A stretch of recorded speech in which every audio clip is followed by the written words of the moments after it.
Much better. I can assure you that Lori on my right is not trying to access the presentation that I sent to her 30 minutes ago. That is not what she is doing. And unsuccessfully, because it's not there yet. Keep talking. Okay, so do I understand it right that I am the last presenter before lunch? That is correct. These fine people are waiting for me to finish before they can go get something to eat? No pressure at all. There is not a presentation timetable that I can't fit on. I promise we will probably be done before. I hope so. I didn't send you that. Oh, it's from you. There we go. I saw Kendra's name. But who else would send you my presentation? I have no idea. Frank, I guess. Yeah, that guy's wish. While we finish up, there is a game that I would like to play. So there are two people in this room that I would like to find. Thank you, Lori. There are two people in this room that I would like to find. First is the person who has gone through the most budget cycles. So, has anyone been in the office or around the office for 10 years? Hands up, hands up, hands up high, hands up high. How about 15 years? 15, do I hear 20, 20, 20, 20 years, 20, 25, 25 on this side, 25 on this side, 25 on the man in the back. Do we have 30? 35? 40? Okay, all right. 42? 41? 41, do we have our winner? Okay, so we have our most, no, I'm sorry, we've got one on the right. 41, 41 and a half? You know, okay, no. Okay, so those are our two people. Let's find the other end of the spectrum. Are there any newly elected officials in the House? Brave soul on the left, brave soul on the right. Quick round of applause for our newbies. Okay. So, Stephanie, if you'll take a microphone to the front, what advice would you give to someone who's going to be starting this for the first time?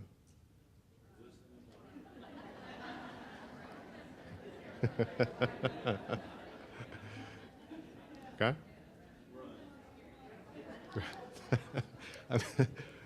Patty right there. Anything? Anything for our newbies? Well, tell them what Monty said. I could have said that. Okay. Braves, our other 41 years. Any advice for the group or for the newly elected officials?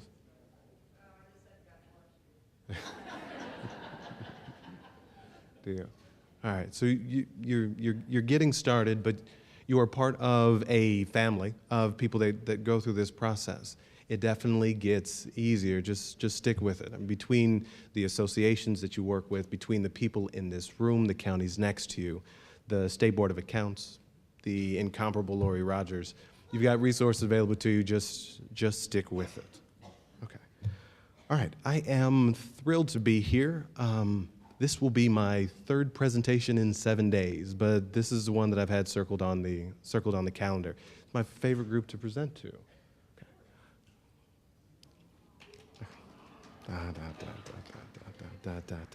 Okay, but with that said, this won't be the easiest presentation that I have done. This won't be the easiest presentation that I've done in a while. There is a very specific topic that I wanted to address. Now may not be the best time to talk about it, but I do want to plant the seeds for some of the changes that we're going to see for next year. The way I understand it, yesterday, Commissioner Bennett sort of laid the groundwork for a conversation about the certification of net assessed values. Wanted to dedicate more time today to talk about what that presentation was designed to mean, or the issues that we're seeing at the state level. When Commissioner Bennett started, he outlined the 4 ways that he was going to end up judging the department on its success. The first 2 that he listed were on time and accurate, and what I worry is that as we take a look at these next few slides, we're going to see how we're doing as a state at meeting those deadlines. So the only topic that we're going to be concentrating on in the next few moments is CNAVs and CNAVs alone. Now, this could be seen as a partner presentation with the one that I gave this spring that was related to CNAVs. In that case, we touched on TIF neutralization. We touched on the annexation reporting. This time, we're going to leave all that by the wayside and just sort of look at how we have done as a state in our reporting. Now, these are the various areas we are going to evaluate CNAVs sort of in the context of. And so let's start with the beginning of where is this coming from? Why is the department pushing so hard to have the assessed value certified by August 1st? And this is the statutory language that's associated with that submission and review process. Okay. Now, code is a great starting point, but it doesn't actually fully address sort of the impact of these calculations. It doesn't speak to what the department uses these calculations for. Okay? And so that's what we're going to look at next. What I want to try to convey is that there is room for improvement from a CNAV standpoint. Now, although we're presenting two auditors today, although we keep talking to you guys about it, we understand that you are not in this alone, that whether we're talking about the impact of the assessors, whether we're talking about the advisors that you're using, or the information or the information or the reliability of the requirements that you're getting from the department, we are all in it together in terms of meeting August 1st. Now, what we're looking at here is an excerpt from a much larger tracking sheet that the department keeps. Although this is only an excerpt of it, that sheet very much represents our year from January 1 and some of the due dates that are associated with the assessor's office, all the way through the commissioner actually signing the certified budget order. We track it all so that we can see how we are progressing through the year. Now, not all of these due dates belong to the county auditor, but I wanted to sort of further emphasize the importance of the group working together, DLGF, the assessors, the financial advisors, and the county auditors. If we are going to hold the auditors to that August 1st date that's identified in statute, then we're going to have to continue to work with the other groups who are involved in the process to make sure they are meeting the deadlines so that they can put you into the best possible position to be successful. So starting with the sales ratio submission, which is a due date of March 1st, both last year and this year, only 37 counties had their submission in on that date. So this tells us that 3 months into the year, we are already falling behind. And again, that's not a county auditor's responsibility, but that will be the starting point for many of the presentations that our office in Berry Wood will be having with the assessors. If we're only getting a third in on time, we can't ask the county auditors or the other people who are involved in the process to be able to make up that time that they're losing. Okay. The other.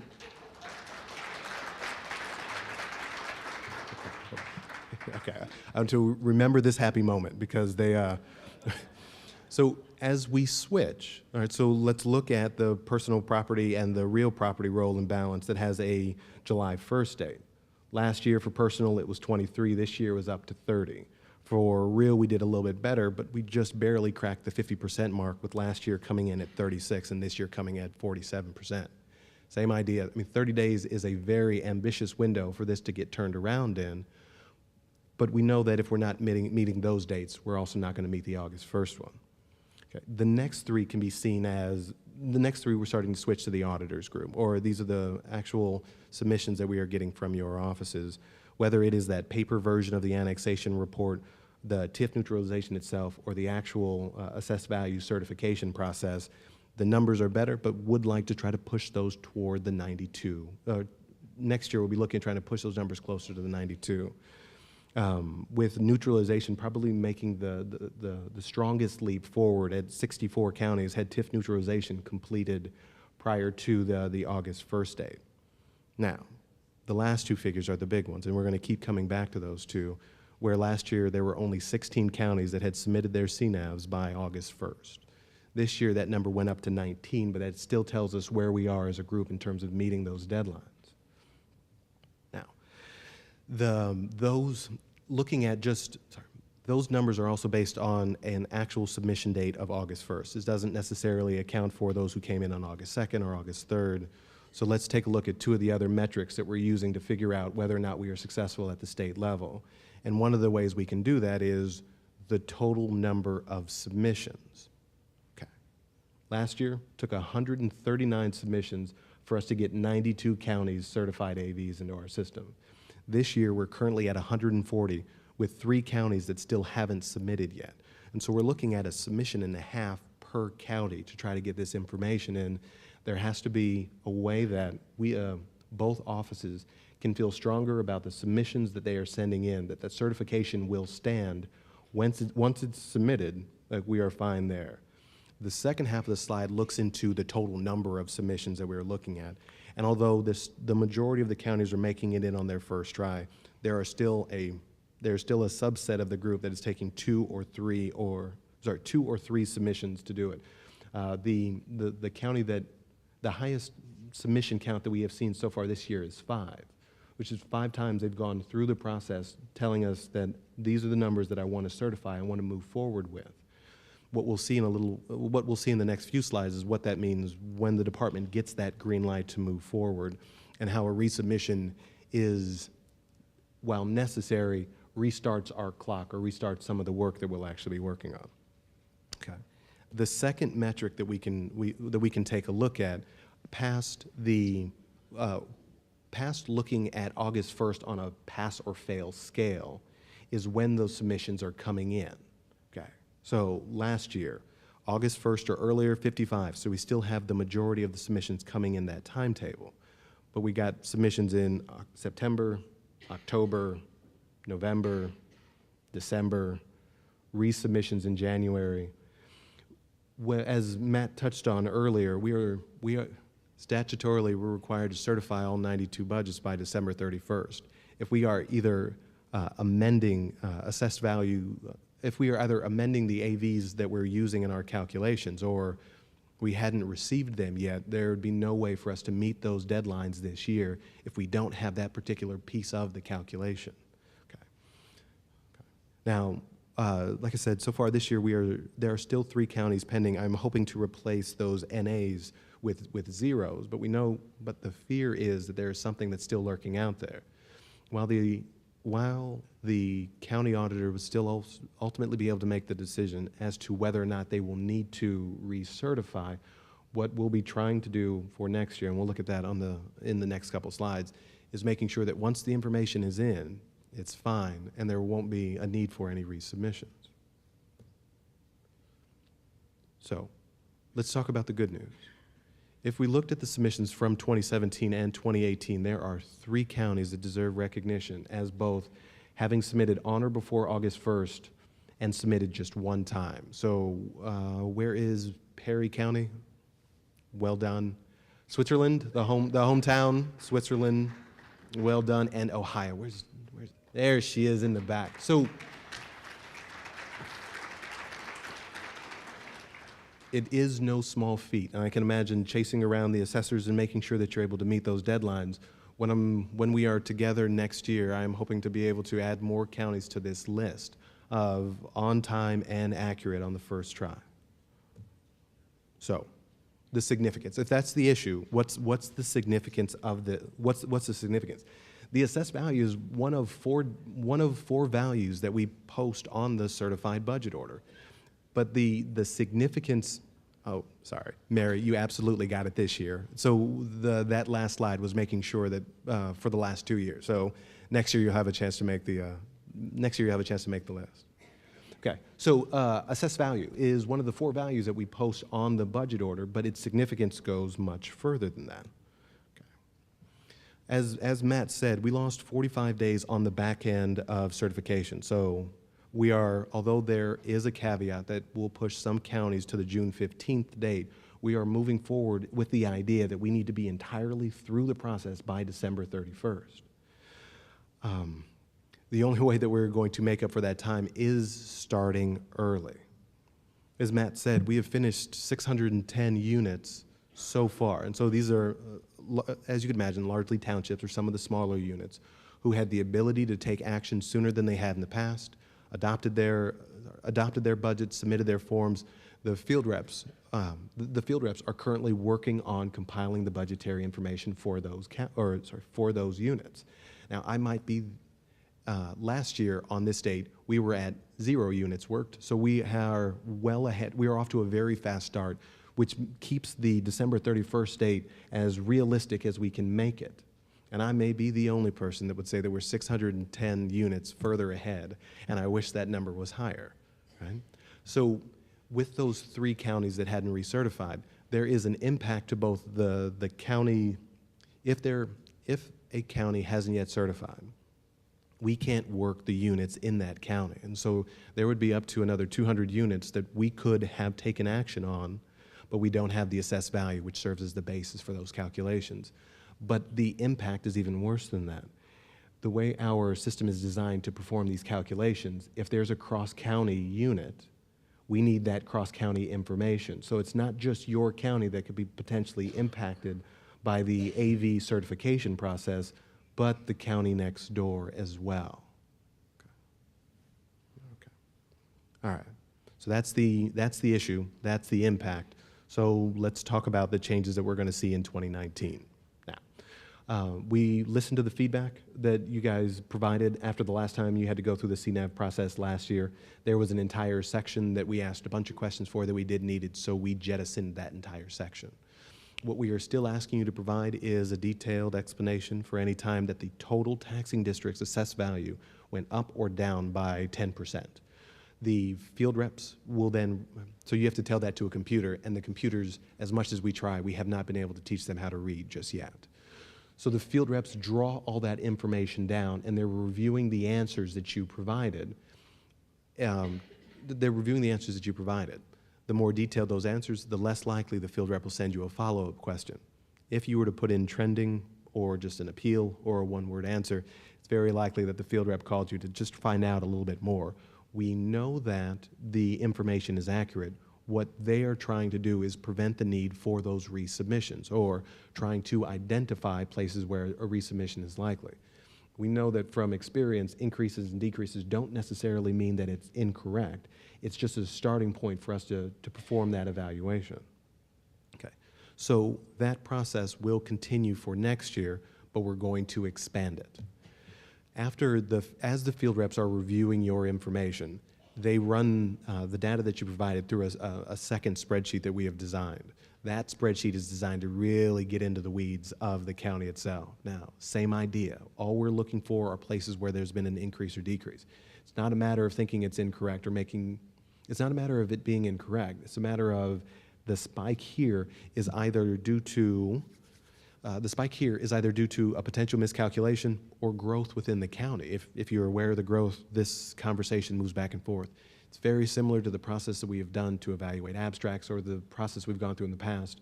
But when the field reps are reaching out, they're reaching out at a much more specific level. It's not about an overall increase, but it is about a specific change that we are seeing. Now, the workbook that we designed was designed to look at each one of these, and at the state level, we have seen activity in each one of these categories. From a county that was reporting TIF pass-through that was incorrectly reporting TIF pass-through to a county that had inadvertently skipped a step as it related to personal property. The AVs that they certified to us didn't account for any personal property within the county.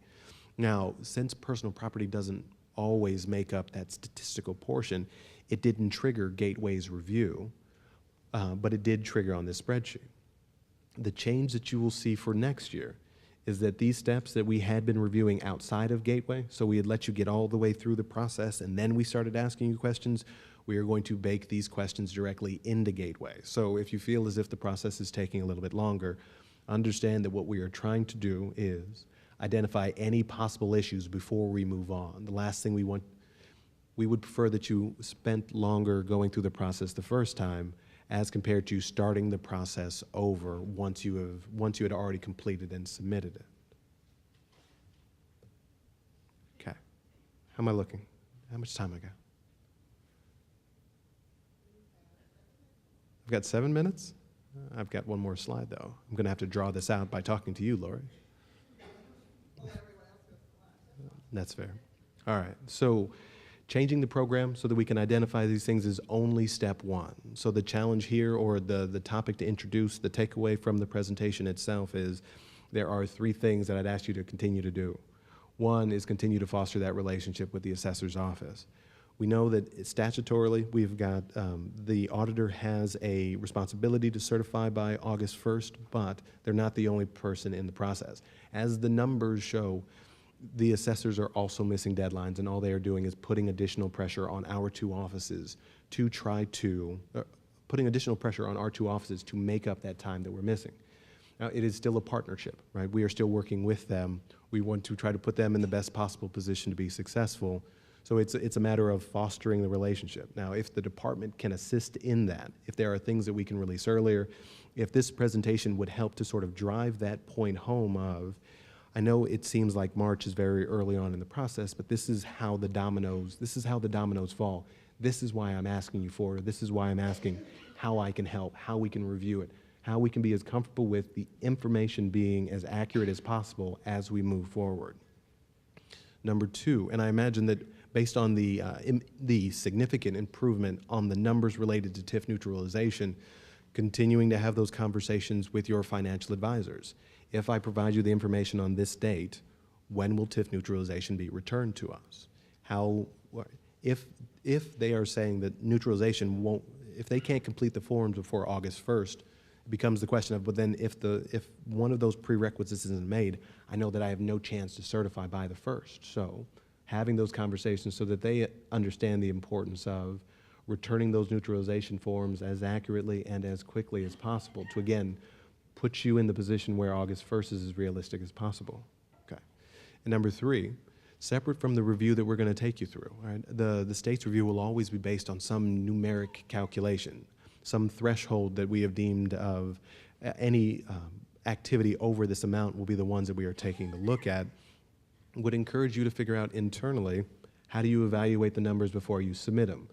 We know that they are the numbers that are coming out of your system, but internally, how are you, to what degree of certainty do you have that the numbers that you're submitting accurately reflect what we know in real life?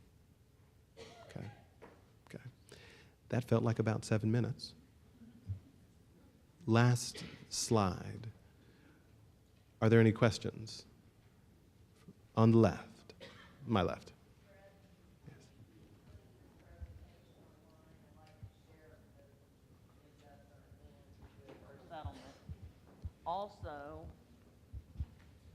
Also, will you put a reminder up in July?